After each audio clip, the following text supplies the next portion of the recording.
Ngayong araw na ito mga bossing ko ay napakarami naming ginawa mga bossing at napakasakit ng aking binti. Ito po, minamasahe ako ng aking mister. Daddy. Ngayon po mga bossing, napansin ko lang mga bossing ko, araw-araw ako naglilinis mga bossing ko sa kwarto ni Joey Ling. Pero pagka labas ko, kaya na pinakita ko kay Monica at saka kay Candy, putik na putik, ang itim ng paa ko. Daddy, sabi ko, hindi, araw-araw ko nagwa-wipe out dun eh. Kapag pumapasok ko dun, yung ngayon daddy, kapag nakikita ko yung picture ni Joey Ling, parang nung una, parang hindi pa yung ngayon, parang bang kinakabahan ako pag nakikita ko yung picture ni Joey Ling. Namimiss ko na. Parang hindi pa rin ako makapaniwala hanggang sa ngayon mga bossy. Meron ako mga nakikita yung, sino ba yun? Si Mika de la Cruz. Yung magandang bata din. May karamdaman din. Kilala mo yun? Mika de la Cruz. Ngayon daddy, namimiss mo si Joey Ling. Pag nakikita mo. Oo, araw-araw. Ano, naramdaman mo? Ay, siyempre, ganun pa rin. Sakit, no? Kaya hindi ko pinagtitignan. Yung picture.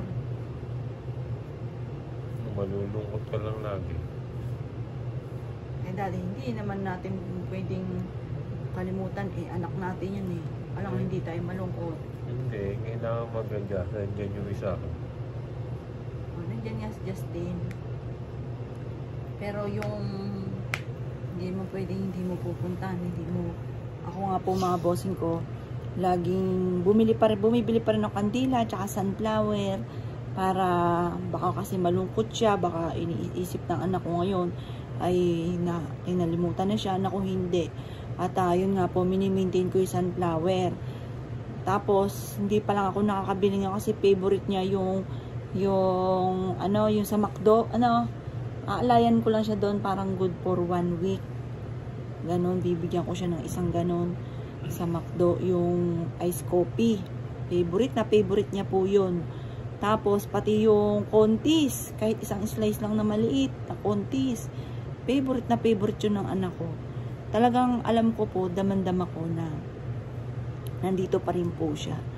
Na nandyan lang siya. Pero hindi ako natatakot. Kahit nga mag-isa ako sa kwarto doon, nagtitiklop ako, hindi ako natatakot. Ngayon po, naisip ko po, kaya busy po kami. Ang sakit ng mga binti ko. Mula umaga mga bossing ko, mula ng alas 8 ng umaga, ay nagsimula na kami na maghakot. Kasi, di ba itong bahay namin, yung kalahati, pampaswerte, di ba mga bossing, yun sa baba.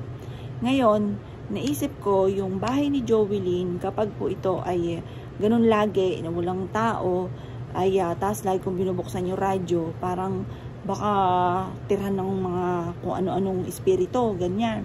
Kaya naisip ko po, total naman si Joey Ling ay yan po ay may supot ng pinanganak, may taglay po yung swerte, at yan nga po yung nagsimula po ang akin pong pagninegosyo mga bossing ko, yung nagsimula ako ng mangutang sa aking anak na panganay ng 5,000 pesos. Napalago ko na po yun. Kumbaga, swerte kasi yung pinanggalingan, kaya napalago ko po yun mga bossing. Ngayon, dahil may dulot nga na swerte po si Joey Ling, tapos naglagay din ako ng pera sa kanya kung tapos isinabit ko po doon, tapos parang may taglay na swerte. Kasi nga po, maswerte talaga po yan. Kapag po nga yan ay nagbenta, kahit anong ibenta mo, mapapabili ka sa kanya mga bossing. Tapos, swerte siya sa negosyo. Kaya naisip ko, mas higit na suswertihin yung sa akin kung siya ay nakapwesto kung saan yung may tao na maswerte. Yun nga po yung anak ko, maswerte po yun sa negosyo. Kapag dati sa palengke nung nagtitinda ako sa palengke mga bossing, nga po, kapag kasama ko yan, malaki ang benta ko lagi, kaya gusto ko laging kasama. Kaso, hindi naman laging pwede siyang isama dahil may pasok po siya sa school. Kaya kapag po, na lamang pag bakasyon, tuwing Sabado, Linggo, yung kasama ko po siya sa palengke. Sa pool po yan, alam ko na may dulot na swerte. Halimbawa, kapag pupunta kami sa isang fast food, tapos walang tao dito. Maya-maya, ang dami na naman tao. Hindi na kami na-assist, or kaya minsan, bibili kami ng prutas. Walang tao. Maya-maya, hindi kami ina-assist daw talaga kasi naniniwala yung mismong may-ari na may dulot kaming swerte, kaya pinatatagal niya kami kasi parang walang humpay yung customer po nila, mga bossing. Kaya naisip ko, para masigit na maswerte yung ang mga pampaswerte, mga bossing ko, ay daddy, ito pa, talampakan pa. Ito naman, maghapon po ako, ngayon lang ako na tapos sa oras ng alas 8 na ng gabi, mga bossing. Mula alas 7 mula alas 8, 8 to 8. At bukas hindi pa rin na kami natapos. Bukas pa ang susunod, mga bossing ko. Yan, kaya naisip ko, at lagi ko yung iwiwish siya, baka nag-iinsenso na, anak, etong mga pampaswerting ito ay higit mong paswertihin. Kasi naniwala nga po ako na talagang ang aking pong anak ay may dulot talagang swerte, mga bossing. Dahil sa pool po yan, ultimo ng pagkabata, lagi ko sinasama po yan sa tindahan. At ang dami kong benta kapag po yan ay na lagi kong kasama. Kaya naisip ko po, doon ko siya ilalagay, at mag-wish din ako na lahat ng mga bossing na gagamit sa aming mga pampaswerte ay higit po na swertihin. O ano, daddy? Anong masasabi mo in case na yung naisip kong ganon, para in case na lalong mas maging maswerte? Ay, swerte talaga yun, si Joey. O paano mo nasabing maswerte? So yun nga, nung meron tayong pwesto sa palengke, siya nga nagbebenta din eh. Minsan nandun tayo nakaupo lang, ano? Oo. At saka ano, ayun, pati sa online, mga bossing. sa online. Nako, dyan nagsimula kami, mga bossing ko. Siya po yung nagre-reply. Siya nagpasimula sa online shop natin eh. Siya po nagpasimula, siya talaga may idea ng lahat, mga bossing. Tapos siya rin yung nagre-reply. 2021. Oo, 2021 ata yun. Siya muna nag-ano nun. Oo, tayo siya nun eh. Siya po yung nagtayo po nun, kaya po namin naisip. Yung pampaswerte Pagyo 7 online shop. Siya yung nag-ano nun eh. Opo, siya po yung may idea. Siya yung laging may idea. Shop na yun, yung online. Tapos siya rin po yung nagre-reply. Tapos, ayun, nagulat nga po kami. Ang galing na anak ko. Yung JNT, paano kami taga-check. Tsaka ang hilig po niyang rumakit talaga, yung kagaya po no, nag-online din po siya ng damit, mga make-up, yung mga mahilig po talaga siya sa negosyo. Kaya nga po nitong mga nakalipas, tinitraining ko na po siya. Sabi ko nga po sa kanya, kung nahihirapan sa school, negosyo na lang po kami dito. Sabi ko po sa kanya, tinitraining ko na po siya. Kaso nangyari nga po ganun, dahil nga sa karamdaman. Yan. Ito, daddy, last na lang. Yan. Kasi sobrang ang sakit po talaga, mga bossing. Mag 8 to 8, mga bossing ko, palakad-lakad. Naglinis po kami. Tapos habang naglinis kami, nagpausok din po ako ng Chinese incense. Yan. Kaya sobrang pagod. O ano pa, daddy? Galing ni Joey na, no?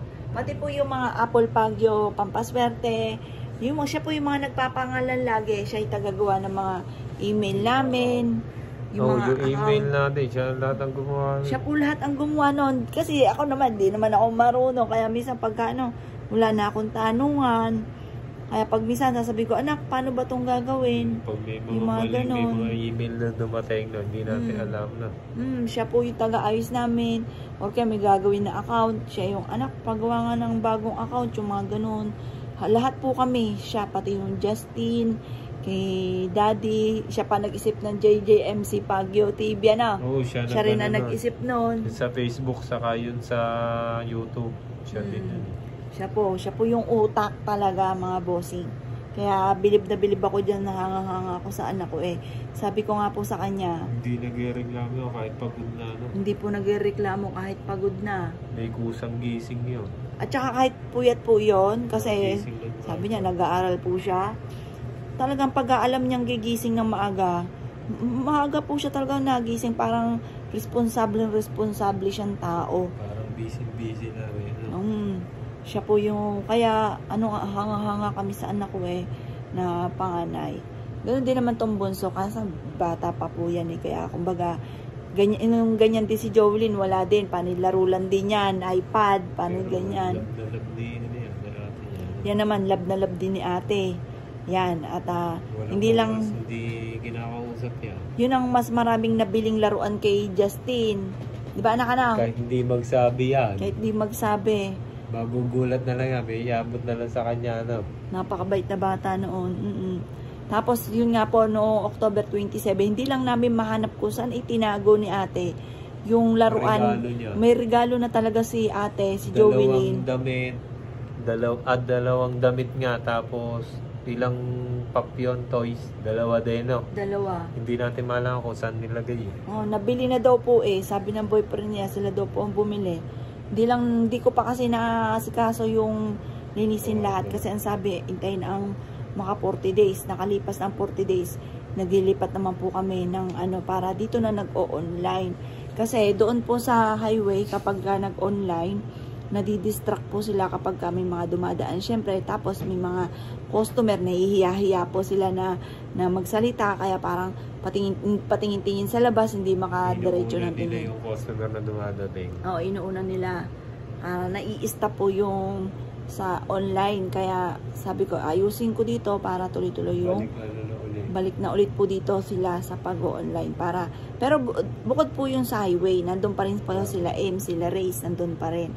Marang bubuko din lang namin para hindi nadidistract sa pagla-live, tsaka para ma-assist ng maayos yung customer.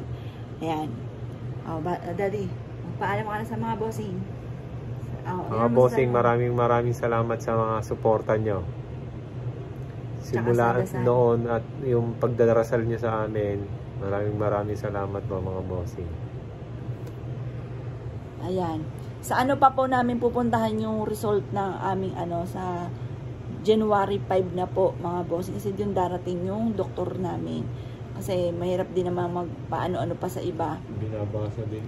Binabasa kasi minsan may doktor na may doktor na nagtatanong-tanong, parang babasihin lang ang mga bossing. Tanong ng tanong, hindi binabasa yung result. Parang babasi lamang sa sagot po. Tapos pababalikin din tayo doon sa doktor namin. Oo, sa doktor namin. Kaya doon na lang po kami kasi kaganda naman doon sa doktor po namin. Siya yung mausisa siya sa lahat. May gamot naman daw tayo. Oo, hindi lang doon sa sakit namin na kasi internal po siya sa aming diabetes. Hindi lang siya doon. Hinahalukay niya lahat mga bossing ko. Parang gusto niya malaman ko ano yung history ng pasyente po niya. Yung lahat ko anong maaari pang iba pang karamdaman. Yan. O siya mga bossing ko, dyan po muna kayo. At napakasakit ng aking binti. Kinikisig po ang binti ko, talampakan mga bossing. Salamat po sa panonood mga bossing. Anak, mag-hi ka. Nak. Hello po. Ayan, mahihain pa po yan mga bossing. Tinitraining ko na po yan mga bossing na hindi maging mahihain. Ayos mo, nakaupo anak. Ayan.